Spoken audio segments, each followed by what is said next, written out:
Chapter 54.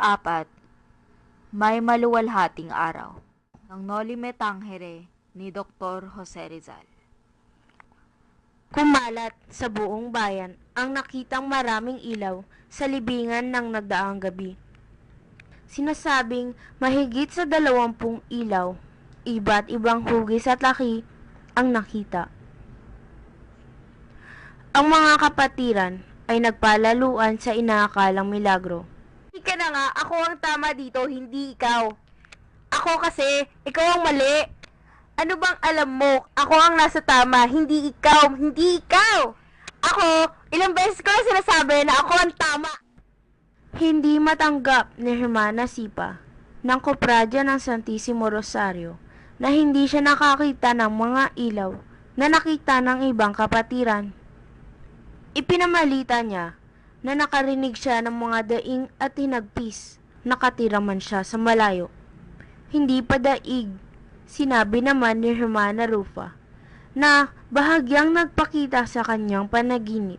Hindi lamang ang mga kaluluwa kundi ang mga taong buhay na humihingi ng kanyang indolensya. Isang kabatang pastol ang nagpatunay na wala siyang nakita kundi isang ilaw at 2 lalaking nakasalakot. Ngunit, sino ang maniniwala sa kanya? Ang minsan muling nagsermon tungkol sa purgatorio. Dinalaw ni Don Filipo si Piloso Potasio sa kanyang dampa. May sakit ang pilosopo.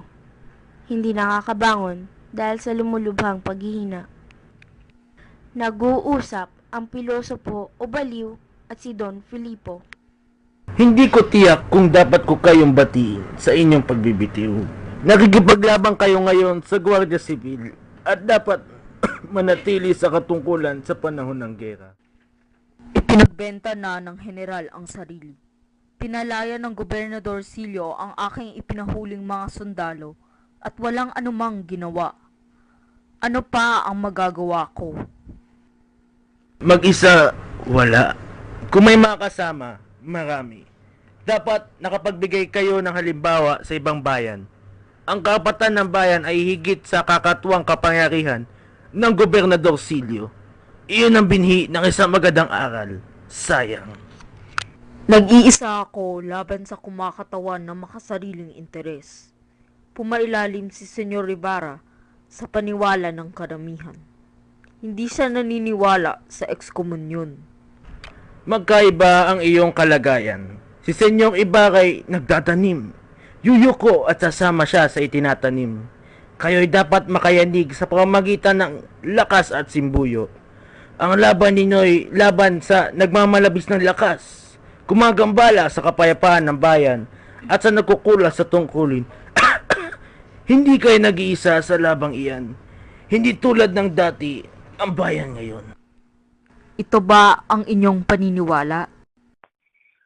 Abangan natin ang sagot ni Piloso Potasio sa pagpapatuloy ng Noli Me Tangere, Chapter 54. Akin yan! Akin to! Mas puyat ako sa shooting. Mas bata ako sa'yo ah. Ano ka? Pareho lang tayo ah. Uy! Anong gulo yan? Masakit ang ulo ko. Ako rin ma eh. Kaya dapat, akin tong ad-lib. Akin yan eh.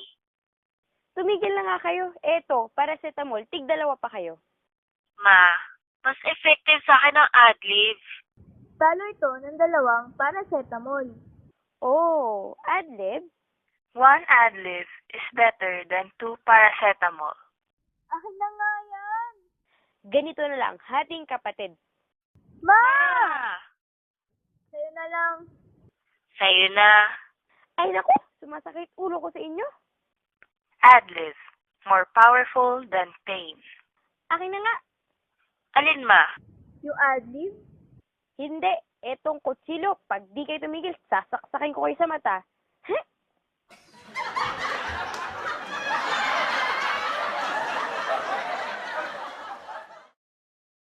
Sa pagbabalik na may maluwalhating araw. Humilig si Piloso Potasio sa higaan. Hindi ninyo nakikita ang nakaraan, ang pagdatal ng mga Europeo, ang pagsapit ng mga libro, ang pagpunta ng mga kabataan sa Europa. Ang mga kabataan ngayon ay masiglang tumatanaw sa pag-aaral ng kasaysayan, matematika, geografiya, literatura, siyensya, pisika at mga wika. Lahat ng mga bagay na sa ating panahon ay kinakatakutang marinig. Naunawaan na ng tao ang kanyang pagkatao, hinihinto na niya ang pagsusuri sa Diyos. Alam na ng mga tao na niya ang paglawak na pagdaigdig na kaya niyang kabayan ng susuri sa paligid. Ang ating mga makatay binubuksan ang busa ng kalikasan, nakangiting umihikayat ng pagsiglahin ng paggawa. Mga eksperimento ang akam na dapat pagtatagayin. Ang mga abogado ay naguhulma sa filosofiya ng batas. Pakinggan ang mga kabataan kung magsalita. Sa nagsisentro sa karunungan, umalingaw-ngaw ang mga eskolastikong filosofiya ni Santo Tomas, Suarez, Amat, Sanchez at iba pa, mga idolo sa aking panahon. Walang saysay ang sigaw ng mga praile laban sa moralidad at pagsugpo ng mga kumbento sa bagong diwa ng bayan na tulad ng ibon pumapaimbulog sa kalangitan. Maliit ang bagong binhi. Kung magsikap ang lahat, ang napakamahal na kaunlaran ay maaaring mabansot at mainis. Sino ang babatsot at iinis sa kaunlaran na lakas na supling ng panahon at pagsisikap? Ang pagpipigil dito ay nagbubunga ng pagsulong sa kabila ng pananampalataya, bitayan at apoy. Sa kabila ng ilang pagpapakasakit, magpapatuloy ang kaunlaran sa kanyang paglalakbay at sa dugo ng mga nasasawi, isinilang ang masusulong na supling. Ipinaliwanag ni Piloso Potasio ang bahaging ginagampanan ng mga Heswita sa pagsulong ng kaunlaran. Pumapasok na tayo sa panahon ng tunggalian. Ang aming salinlahi nakaukol na sa gabi, payaw na kami. Ang laban ay nasa pagitan na nakaraan na nakahawak sa kastilyong feudal at ng mga darating na mga awit na ng tagumpay, kasabay ng bukan liwayway na may alay sa mabuting balita mula sa dayong bayan. Sino ang masasawit tatabunan ng guho? Huminto si Piloso Potasio at tumingin kay Don Filipo na matamang nag-iisip. Alam ko ang inyong iniisip. Talaga po? Nasa sa isip nyo, mali ako.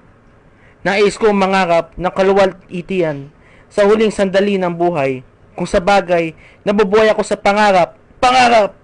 Walang laman ng isip ng ating mga kabataan ngayon, kundi pag-ibig at kasiyahan. Higit na inatupag ang paglinang at pagilay ng mga dalaga kaysa mag-isip para sa kanyang bayan. Ang ating mga babae para sa bahay, pamilya at Diyos. Ang ating mga lalaki para wari lamang sa bisyo at matatag sa kahihiyan. Ang kamusmusay nagising sa kakamilnan. Ang mga kabataan ay pinalilipas ang panahon na walang mitiin. Ang katandaan ay baog. Malugod ako sa kamatayan. May gusto ba kayong gamot? Hindi ko na kailangan na mamatay ang gamot.